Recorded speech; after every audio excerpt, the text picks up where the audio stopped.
Council. Let's make sure it's on. Good question. Okay. Art, you start. How did you get involved in the labor movement? Came back from Thailand in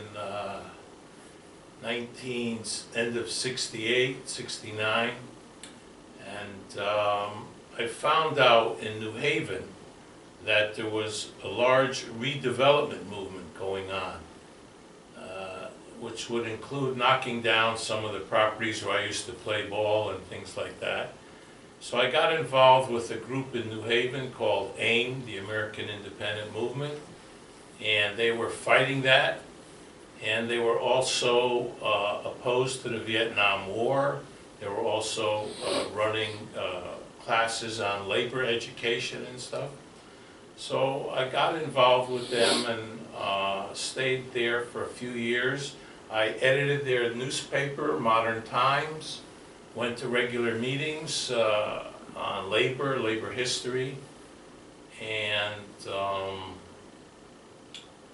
let's see, and then began taking graduate courses for a master's in labor history. I had an undergraduate degree in history, and I went to Goddard College where I could do some independent work, take some classes, studied some more on labor history, did an oral history project in New Haven about the years 1929 to 1933 and how there was organizing to help people during the Depression before the federal government took over. And so those were some of the things that really started me off in being active in the labor movement. How about you, Mike? Well, I grew up in a blue-collar neighborhood, and to be honest, I didn't realize that everyone didn't belong to a union. So that was kind of a shock in later years. Let's see, the other early things was my father went on strike with the great postal strike, and actually worked at the GPO in New York City. So he was right in the thick of it. Even my uncle, the electrical engineer working for Grumman's, was a union member. So unions was a concept that was very familiar to me. I started working for the state, Environmental Conservation, and the union there, CSEA, was more like an insurance agent or something like that. So when the challenges for PEF started, I didn't get involved in the first one, but the second one I got very involved in, and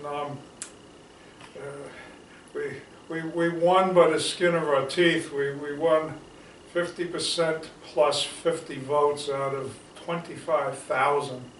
And I became very involved in the Public Employee Federation, and eventually from that, a person by the name of Joe Sano, who was a member of the Albany Labor Council, got us to start joining labor councils.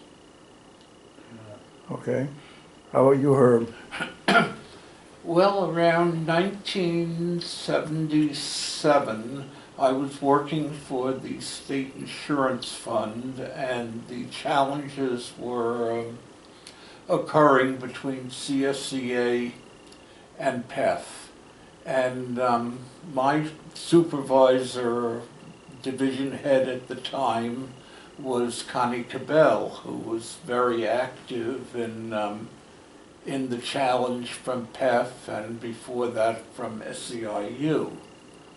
So she pretty much got me interested, and I started working at different things for PEF and becoming more and more active in PEF. I transferred to Albany in late 1978 and continued my activity in PEF, became a shop steward and worked on different things like political action with PEF, and later joined the labor councils. As Mike indicated, PEF started encouraging people to go and join the labor councils. I joined the Albany Labor Council, and then Art, as a matter of fact, asked me to join the Troy Area Labor Council, which I did, and became active then in the Troy Area Labor Council, and became the head of political action and later the vice president. Art, how about you?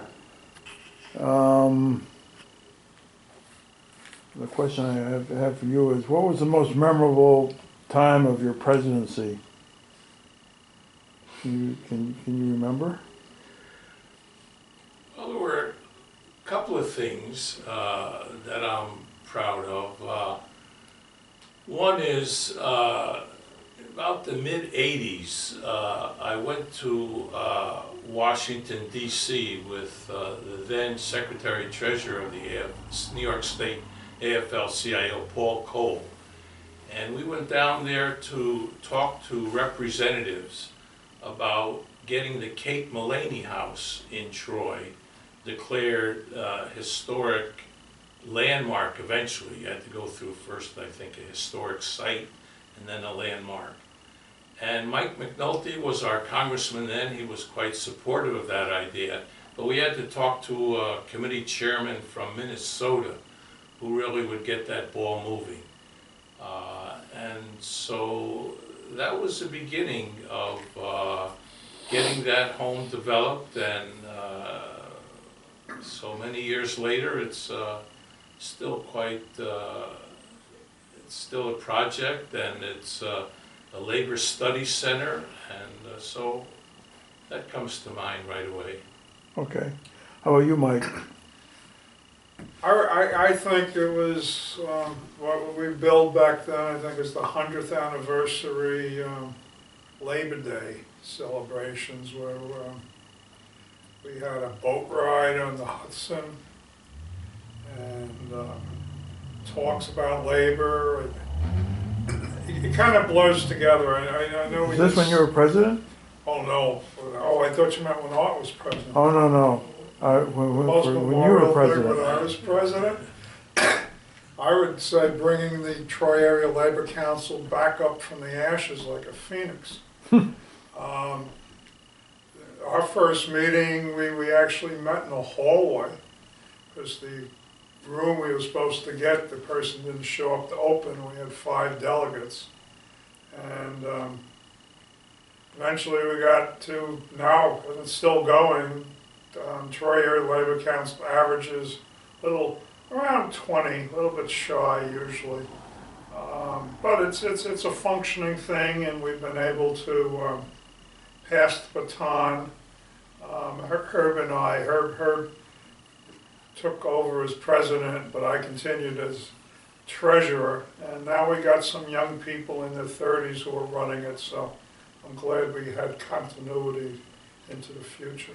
Yeah. How about you, Herb? Well, I encouraged the Labor Council to get active in politics, and I was the Cope director for many years, even when I was president, and I pushed the council to participate in the political process, as well as the organizing process. We had sent a delegation to the Labor Party, and we tried to get that off of the ground. That didn't work as we wanted to, because the higher echelons within the Labor Party were so parochial that they discouraged wider activity and electoral activity. They were afraid they would lose an election, so they never ran. How about what would you have to say about starting with you, Art, the AFL-CIO? Remember the AFL-CIO split? Whatever happened with that? Well, it, That was before your time, I think. no, it might have been after my time. I was, came up here to the Capital District in '78 to teach. And then was a union member in Tamarack School District, so became a member of the Troy Area Labor Council. And in those years, I think I became president in '84, up for about 10 years, maybe till '94. The labor councils were quite independent. We controlled our own budget, made a lot of our own decisions. So while I was president, I do remember efforts by the state AFL to get more control over the individual labor councils. But controlling the funding and ideas and meetings, and they would send people from the state fed to our meetings. And so it was a bit uncomfortable at times. But the split, I think you're referring to when John Sweeney took over the Yeah. National AFL. I was after you took over, That was probably after during I Mike's Yeah. time.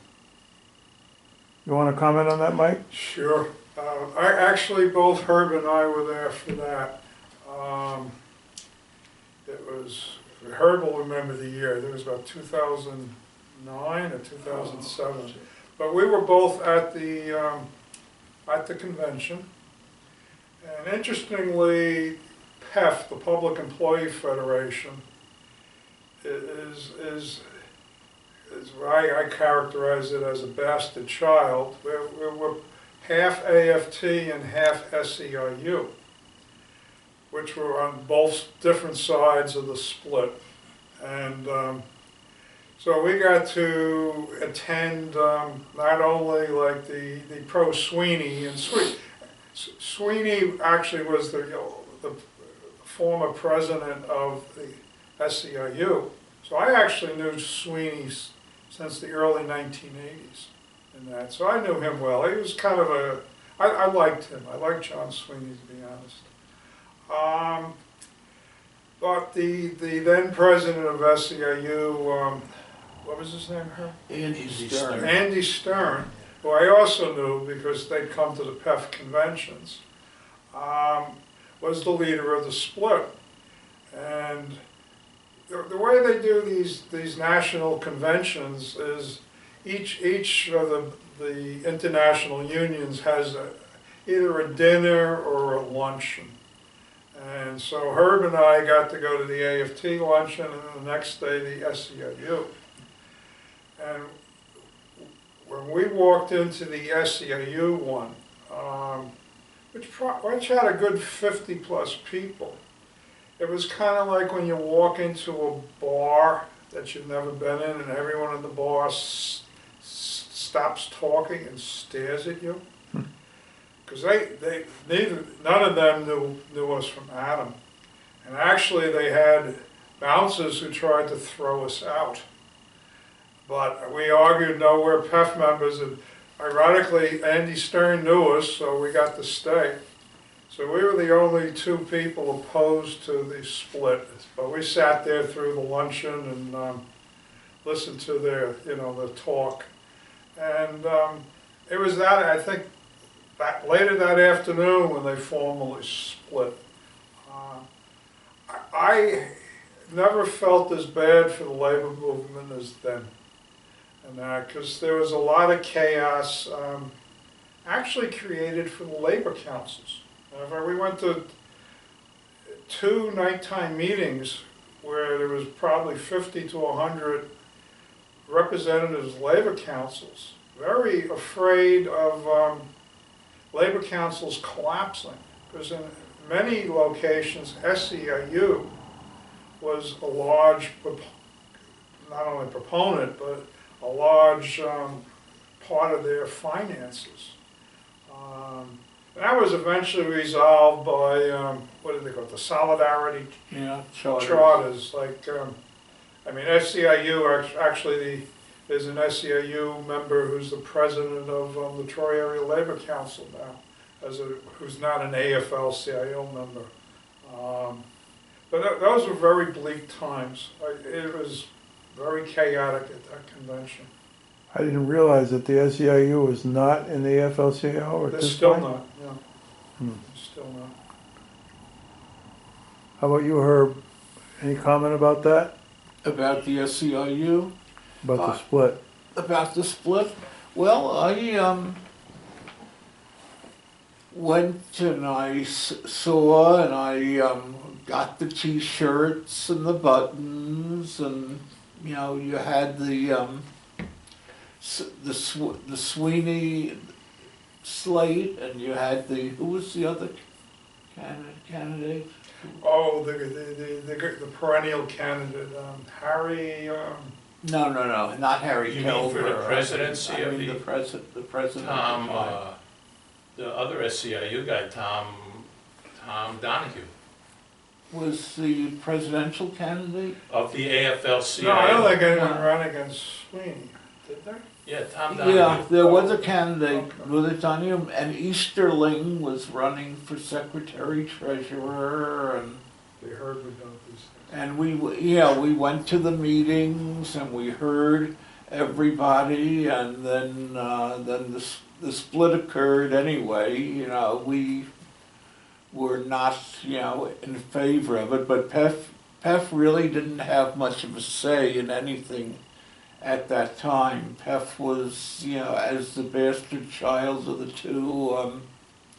two unions, and nobody paid too much attention to PEF at that time. And there were several people there from PEF, Mary Twitchell, Twitchell, and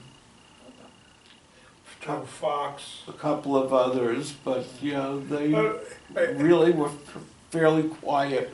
I guess I'm going to disagree, because actually one of my proudest moments was I stopped what I thought was one of the worst amendments to a constitution I've ever heard. And they were so, this is the AFL-CIO segment, was so afraid of what was going to happen that they proposed an amendment to the national constitution. National constitution, if the delegates can only amend it by 2/3 vote, and of course it's all very lockstep in that, it's very hard to do it on your own. But they proposed that the executive committee, which is kind of mostly the presidents of these internationals, I think there's 25 or something, Herb would know the exact number, could amend the national constitution in between conventions with a 50% vote.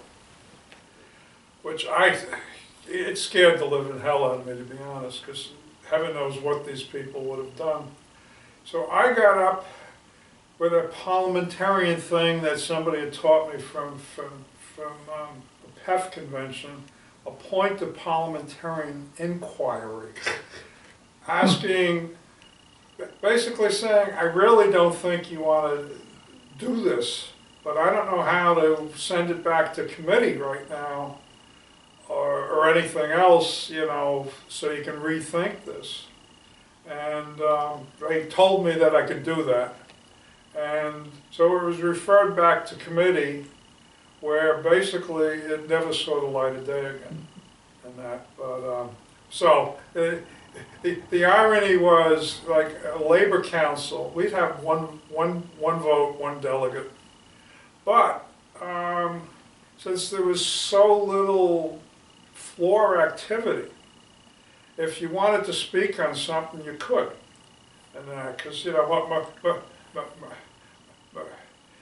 most people just went along with however they were told to vote. Guy Cecil spoke quite a bit, the miner. Yes, Cecil Roberts. Cecil Roberts. and that.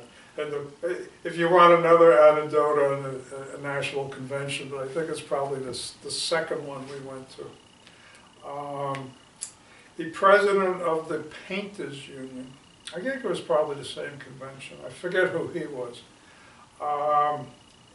They would have resolutions and stuff introduced by somebody on the executive committee. And he forgot his script.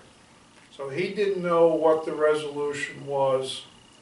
So he literally said, I don't know what this is about, but I know you should support it. And that was his entire presentation for the resolution. So that was the most amusing thing. I guess there was some humor even in the dire times. Jeff Stark was there. No, yeah, Jeff Stark was there, but it was his national president. Who I forget who he was. Art, what do you have to say about your time as president? We were meeting in the Labor Temple. I remember I was part of the council then, I think from the Steelworkers Union. Yeah, as I say, I was hired after the teaching folded. I was hired in 1981 by SEIU as an organizer. And I started going to both the Albany Labor Council and the Troy Labor Council. I've always lived in Troy since we came up here in '78. So I became more and more involved in that, and we were meeting in the Labor Hall, which was owned by the laborers, which is now taken over by the Troy Police Department. But all the time I was active and president of the Troy Area Labor Council. That's where we met. And there's an incident involving Ernie Moyne, right?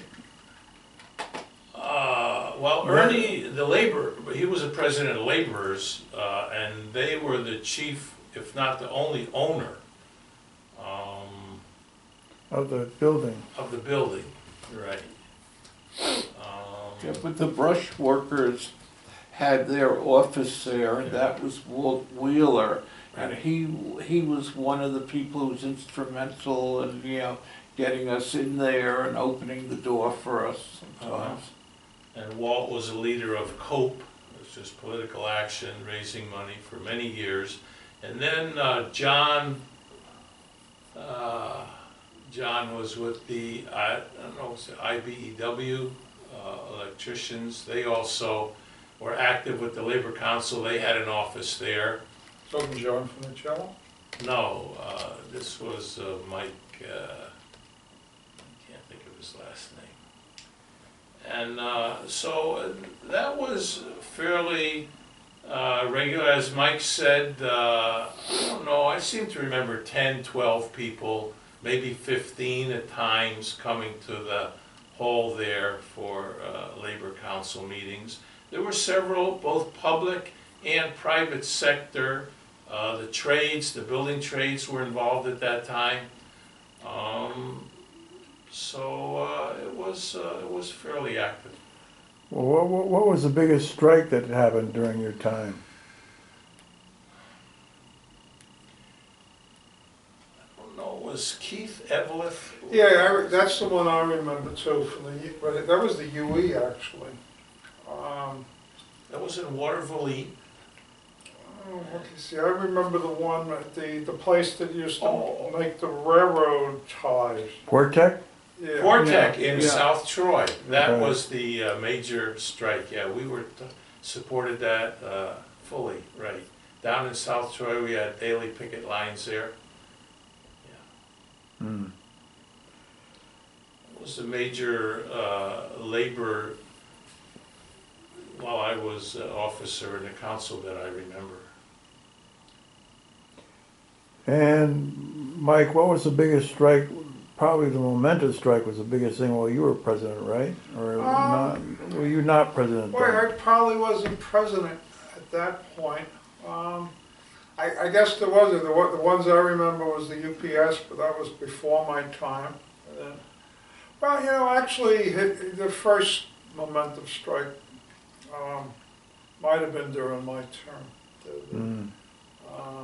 UPS was 97, I think. Yeah, which would be when, Emery? Emery was president then.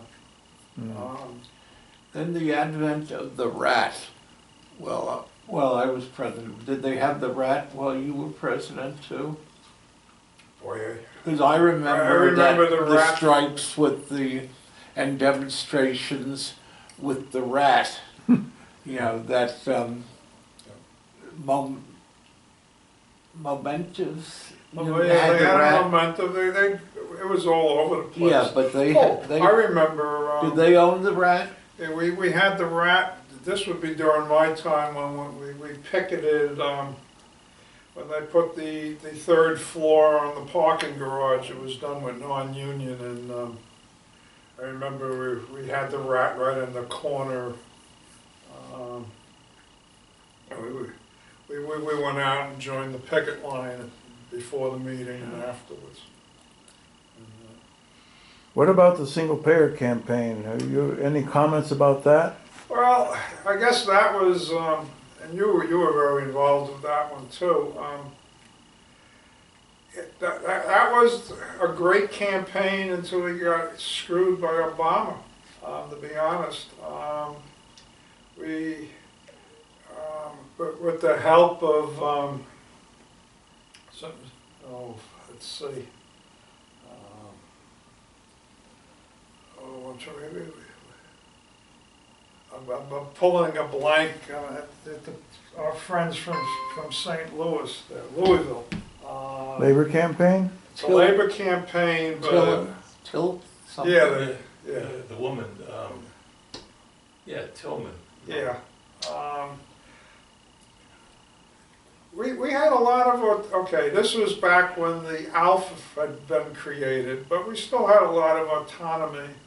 And at that point, Joe Fox was the president of the ALF, and he was pretty good because, you know, if you got a vote at the meeting, he supported it. So early on, we were able to get not only the local labor councils to support single payer, but also the area labor federation. And we did a mailing. Boy, we mailed to probably 500 unions in the state. With actually the Troy Area Labor Council one, we got a postal permit for it and everything. Asking them to support an amendment to a resolution to the state AFL-CIO, which we managed to do, and I remember we threw the state convention in a tizzy when we actually showed up with an area labor federation handout supporting it. The funny thing was they said, "Oh, we're going to pass it anyway. Don't bother handing it out," but we did. And eventually we got it to the national AFL in, I think, 2011 or something like that. 2009? Yeah, I mean, my memory for dates is not the best, but I'm sure you're right. And I was quite happy to see one of the speakers in favor of for the national was the then state AFL-CIO president. Of course, I can't remember his name either, but I'll remember all these names after you finish taping. And it passed. But, you know, what happened was, and it's typical for a national or even the state conventions, the wording that passed was so nebulous. I mean, it's not unusual for a national convention to have a resolution that goes 5 or 6 pages long.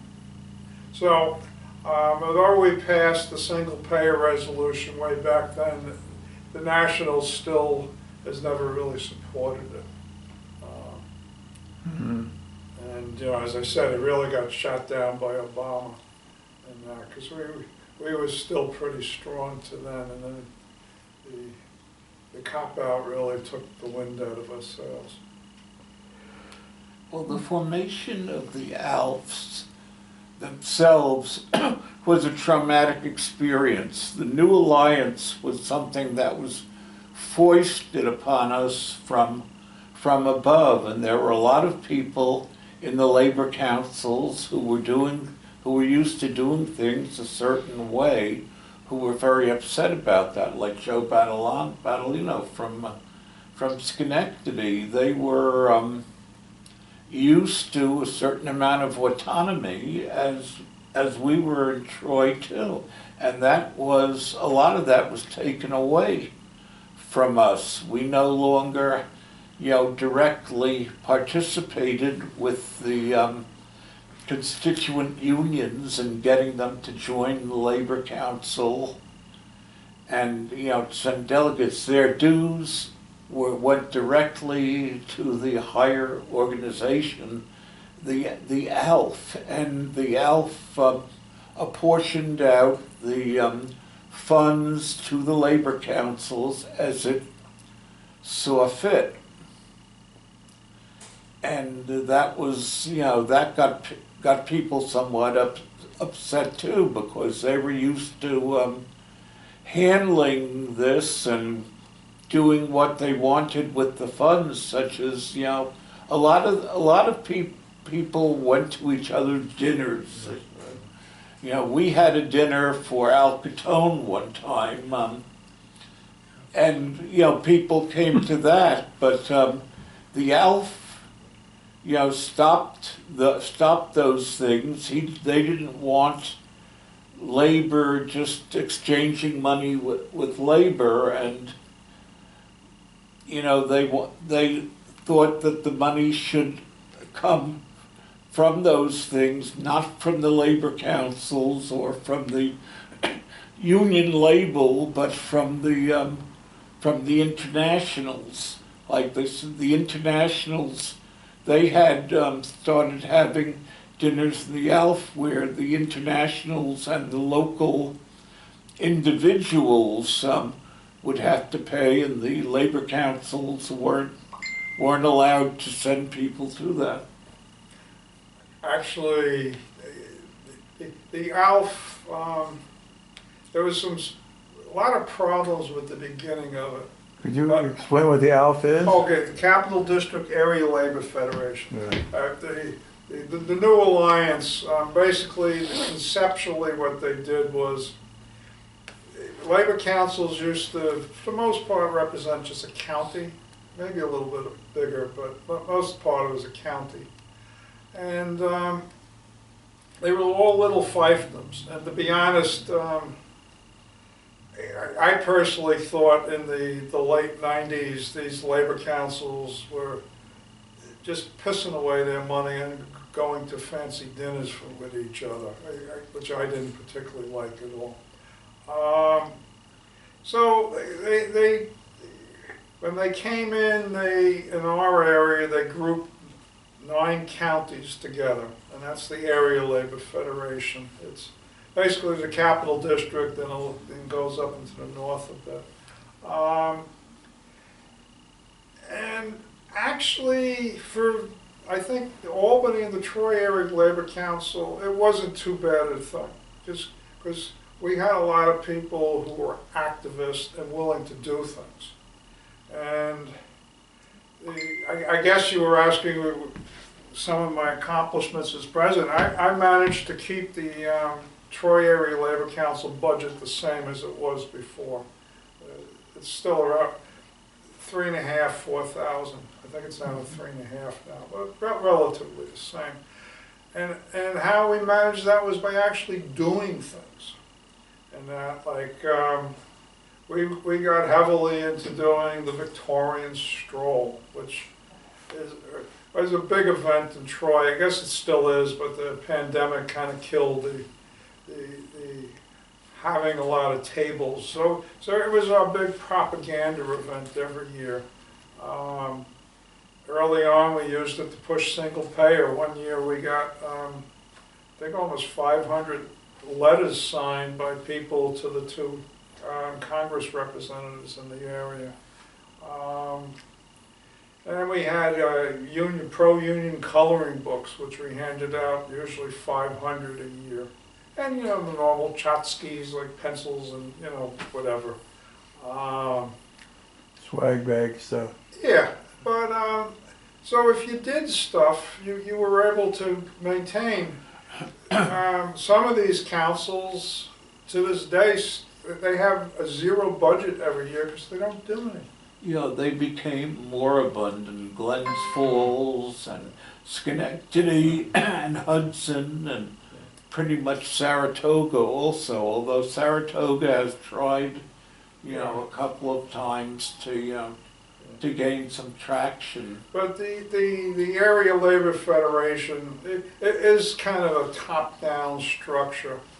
And I'd say only Albany and Troy labor councils have been able to survive with it because there's enough people. And I haven't been to an Albany Labor Council meeting in a long time, but my understanding is they're still getting 15, 20 people over there as well. And, you know, the difference between the two councils is Albany has a lot of the building trades. Because that's where all the building trades are. You know, we were talking about the labor temple before. When the labor is pulled out and consolidated in Albany, that was really the end of us having building trades that were very active in this area. But one of our activities that we spent a lot of time on was something that, you know, would benefit the building trade. We trying to get the apprenticeship legislation in the city of Troy. We, you know, spoke to city councilmen and, you know, all that, and wrote, had the bill written, and, you know, with the building trades, that was the one thing that they were interested in Troy. Frank Natali and his group worked hard on that too, and, you know, we worked with the people, believe it or not, with Rodney Wiltshire and, you know, the rest, the friendly councilmen like David December and the guy with the beard, what's his name?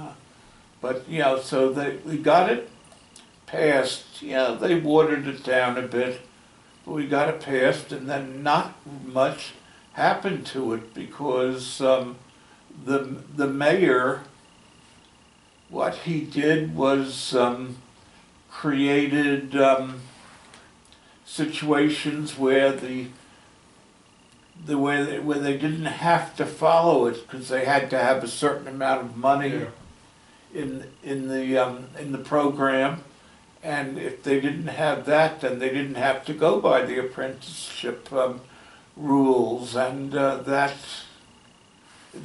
hurted, and eventually it pretty much. Well, it's sunset. They also there wasn't sunset compromise. There was the real sellout. It was a sunsetted bill, so it expired after several years. But it wasn't as effective as it should have been during the time that it existed. Art, were the construction trades involved in your time? Yeah, they were, well, the laborers were there, You're the meeting at the hall. electricians. You were meeting at the hall. Yeah, but, so what really happened is until the area labor federations, and now there's a building trades council, they have their own council.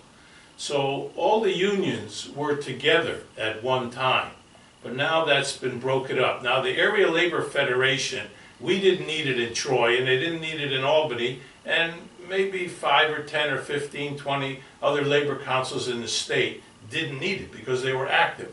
But some labor councils were not very active, and this was a help. But it still is a top-down organization, and it came in between the national AFL-CIO and the local labor councils. So we did have at that time some involvement.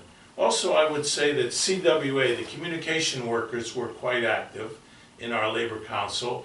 We did a couple of strike support rallies, once I think when I was president, and later over the telephone company for them. That's right, yeah. Right. And they were also active, one thing I'm happy about, in setting up a monument to James Conley in downtown Troy.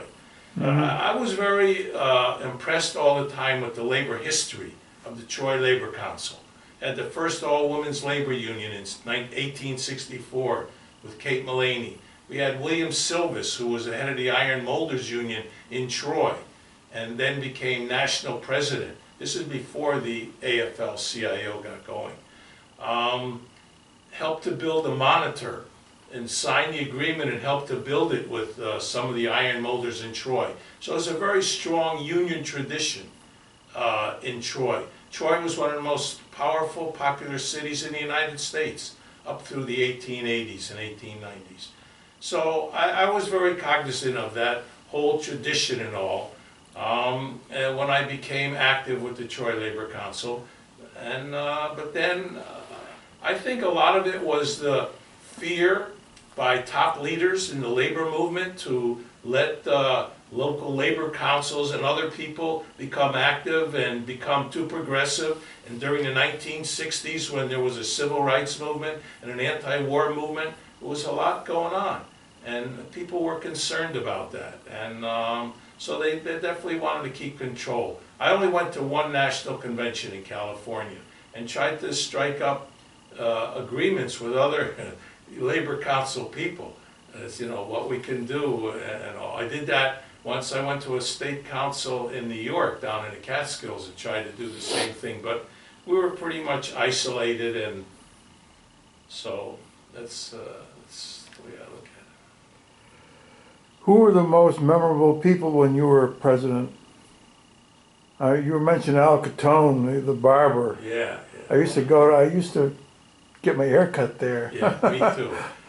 Well, Al, yeah, he'd been a barber for about 60 years in Troy. He was pretty friendly with Joe Broom, as he called him, Joe Bruno, who was the state senator and the head of the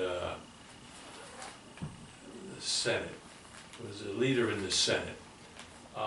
So he was a character. Bob Redlow, who I'm still in touch with, at that time he was a delegate to the Troy Labor Council, and he was a president of the Upper Hudson Labor Council, and introduced me to some people. You know, I worked with Ed Cleary, was the president of the state AFL-CIO. I don't know any other names that really popped out. I was proud to work with SEIU at the time. We did a lot of organizing, tried to do some progressive things, but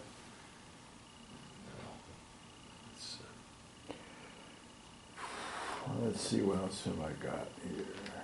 Oh, you mentioned Emery. What's his last name? Miller. Emery Miller. What happened during his time? What happened during his time? I remember seeing emails about chelation therapy or whatever. Well, I was towards the end, yeah. Emery kind of got too involved We got involved in the Labor Party under Emery's Emery was very heavy. administration. Emery and I went to Labor Party convention in Cleveland, I think, and we tried to get that started. We actually went around and door to door with some of the literature and stuff in parts of Albany. That we thought blue collar that might be interested in the labor party. The Albany Labor Committee was also. I went to the first founding convention, which I know was '96, with Jim Kaufman for Albany, and then I went to the second convention too. But the best part of the Labor Party was we did go door to door in the area over by where the Spectrum Theater is, because at that point we had somebody involved with the Labor Party. I think Donna Armstrong was her name. who did some census tract analysis, and it was like the most representative of all the different ethnics, and stuff like that. And not only ethnically, also economically. And we were getting signatures for what was a constitutional amendment for a guaranteed living wage. And I have never done anything as popular as that, I must admit. I'd say we went to 100 doors and we got 98 of them to sign the petition. It was really amazing. You know, obviously something that we could definitely still use today. So the Labor Party, kind of as an aside, the Labor Party, which was another top-down organization from the United Electrical Workers and the Mine Workers, I think was the two main ones. Oh, and also Tony Mazzocchi was. yeah, Tony Mazzocchi, but he was with the chemical workers. That was it. Had I think the best proposals I've ever seen by any group ever, and it was kind of a shame that we worked very hard for several years, but we never got anywhere because, as we said earlier, they were afraid to ever run a candidate because they didn't want to look bad losing. So they ended up looking bad by doing anything instead. But, So Emery was with the Printers Union, represented several shops between Saratoga and Hudson Valley, and was active for quite a while. We used to have all the executive board meetings at his house, and yeah, great runner. He loved mailings. well, that was the Times too. Yeah. That was pre-internet. Yeah, we used to the offices, the executive committee had to meet a week, 10 days before, so we could put out a mailing, and we literally did everything, put the stamps on, folded it, you know, but that was, we did the same thing for the mailings for single payer too, with the whole Troy Area Labor Council. And that, so. How has the internet affected labor? Well, Any comment on that? my comment is, in some ways it's helped. It makes it much easier to put out notices and this and that.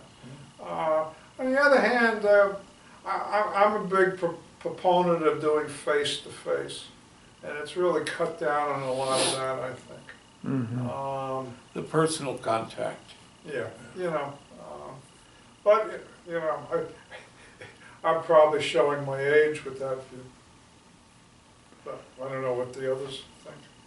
Well, I think in terms, right, of any rallies or anything like that, meetings, it's great.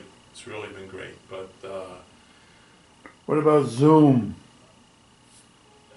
well, I do prefer the meetings in person as well, but Zoom, certainly during the pandemic, has been quite helpful. You know, Troy Labor Council is still having meetings on Zoom for the few people that are unable to get to the monthly meetings. A couple other groups, I'm part of the New York Labor History Association. Their quarterly meetings we're all still on Zoom at this time, so it's been helpful. Well, PEF has misused Zoom, though. The PEF Political Action, the PEF Stewards meeting, they used to get together and discuss the issues. There used to be 100 stewards in the room, you know, talking about these issues, and 30 or 40 people at the Political Action meetings discussing, you know, the issues and what PEF should be doing. Now, you know, they don't have in-person meetings anymore, at least haven't had them for quite a while. Even after the pandemic, they didn't go back to the personal meetings, but, decided lazily just to do everything by Zoom, and it's not the same. You don't get the input or the output. It's much easier to control a Zoom meeting than that. I mean, the Troy Area Labor Council, as I said, we get probably 18 people on the average, and I'd say 14 or 15 show up in person. There's one or two who rarely show up, they do it by Zoom, but most others do. And there's a couple that travel, so they're able to attend the meeting, from a motel room or something. So that's kind of a nice balance to me, like where most people actually show up because, I think that's a good part of building camaraderie is being able to talk to people before and after the meeting. And I guess we should comment. I'm also been a big proponent of the Rules Committee, quote unquote, which When did that tradition start? I'm pretty sure that goes back to at least the late 80s in Albany. Right. Because we used to go to Hurley's. Right. And Troy picked it up because, a number of us, for the longest time, were delegates to both. Albany would meet the first Wednesday, and Troy would meet the third, so we'd go to both meetings. And it's a good way to learn a lot more about what, not only people's families and that, but what their unions are doing. And I don't know if Albany does it anymore, because I haven't gone to Albany in so long, but Troy still carries that tradition on. And so I'd say the Rules Committee is probably 30 years old. Yeah, in the 80s, I think you're right, because I used to go to those. Yeah.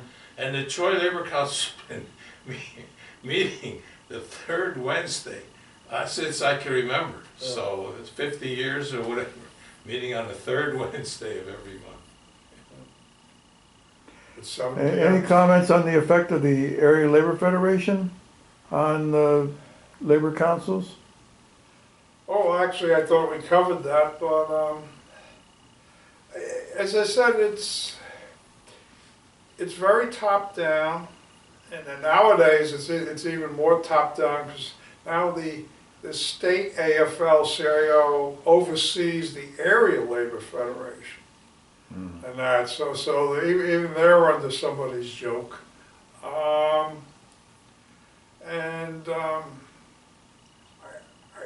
I haven't been to an Area Labor Federation meeting for probably 20 years. To be honest, the labor councils get to select their delegate to the Area Labor Federation, and I'm probably the only president who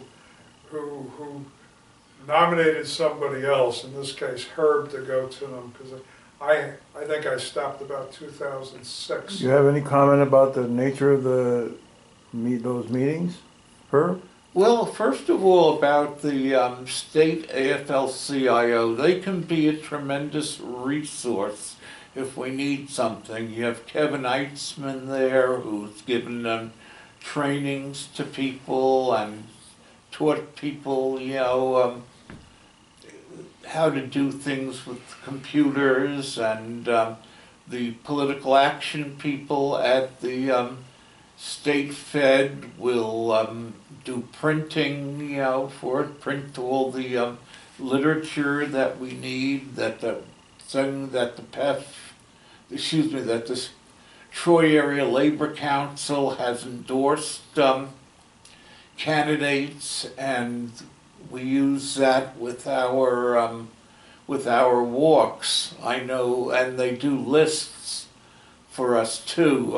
We had that when we were working with Rodney. I was spending quite a bit of time there trying to get people to go out, and we did work in South Troy and different places to elect our candidates. And the AFL-CIO was very helpful with that, as well as the ALF.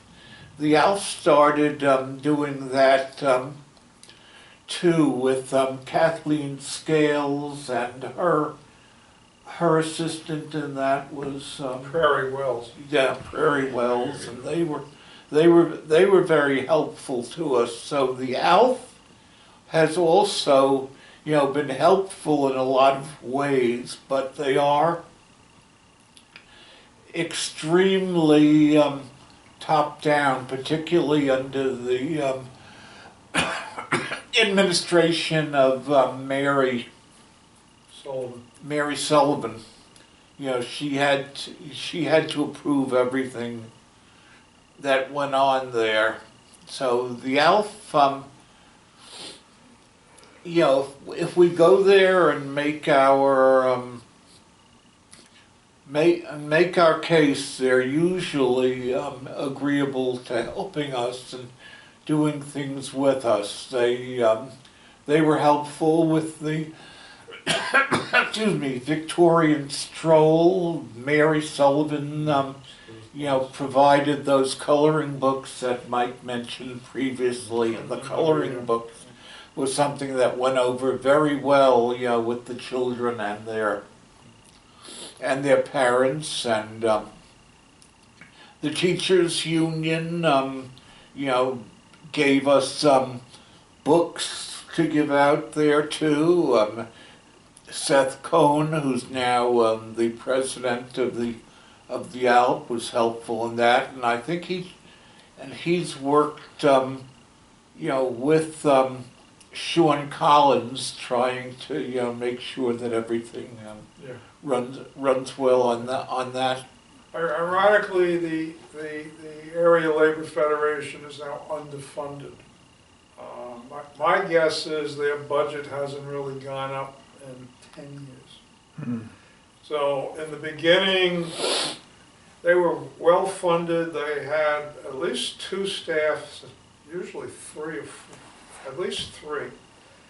And they were much more into, or able, I guess would be a truer way to say, to come and do things with us and that. So there was a lot more activities in the early, the early area labor. In particular, like the annual meeting, back then, we always did some kind of demonstration.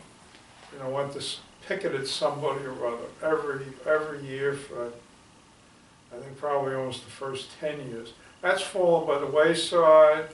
The ALF is now down to a single staff person, you know, and there's just too much to do for them to do anything, you know, any outreach or anything really, other than a few select items. Their annual meetings are no longer public, with all sorts of people from labor and the politicians coming to talk. Now they just have a little group, you know. I don't even know if they had one this year, to be honest. They don't publicize it.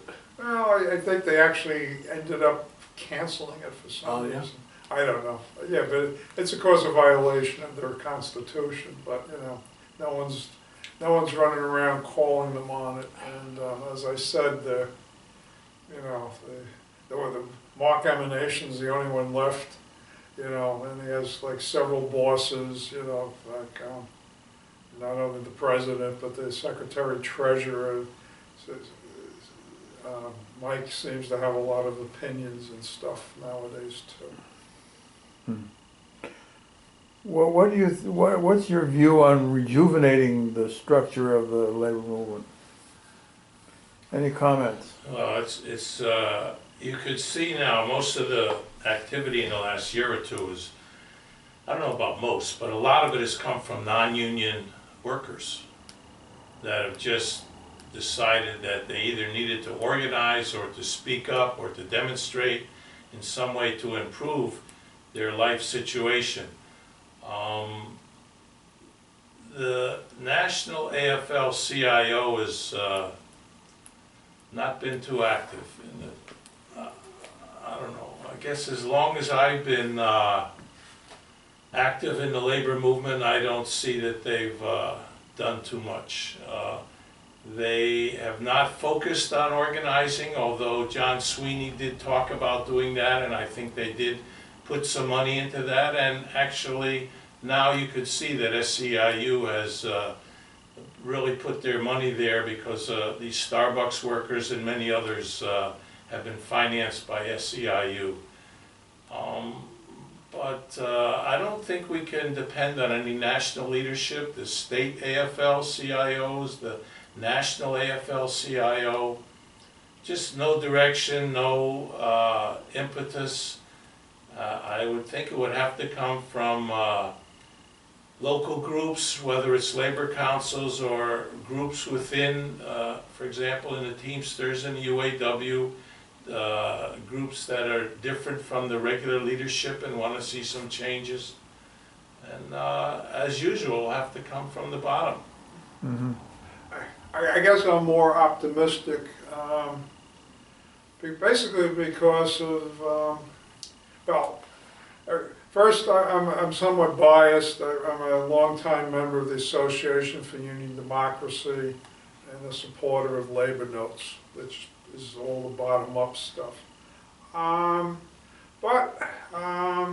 We now have a president of the Teamsters and a president of the UAW, who, particularly the UAW, which is really talking the way the labor notes has always felt. And union democracy is very important. That's one major problem with the AFL-CIO, is like, particularly these conventions that don't have direct membership elections. And then there's the woman who's in charge of the president of the flight attendants. Bart Nelson. You know, who actually thought of running for national president, decided not to because she could do more outside of it. Mm-hmm. But there's some life in the, let's see what the UAW does in particular. And you know, their contracts should help them organize some of these non-union auto workers, which, but you know, I do agree with Art. There's been really no work on organizing other than SEIU and this and that, but it's kind of, you're trying to get a national contract for Starbucks.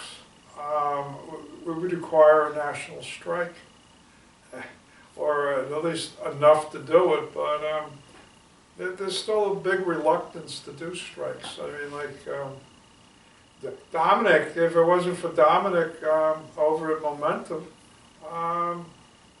they were going downhill for how long? It took them 2 strikes to even kind of try to break even in that. So it requires a lot of work, and a lot of people just don't have the time or the energy or the inclination to do it. So you got to wait for that democratic groundswell that actually picks a leader that should be there leading. Right. Okay. Well, thank you very much. I think that's probably enough.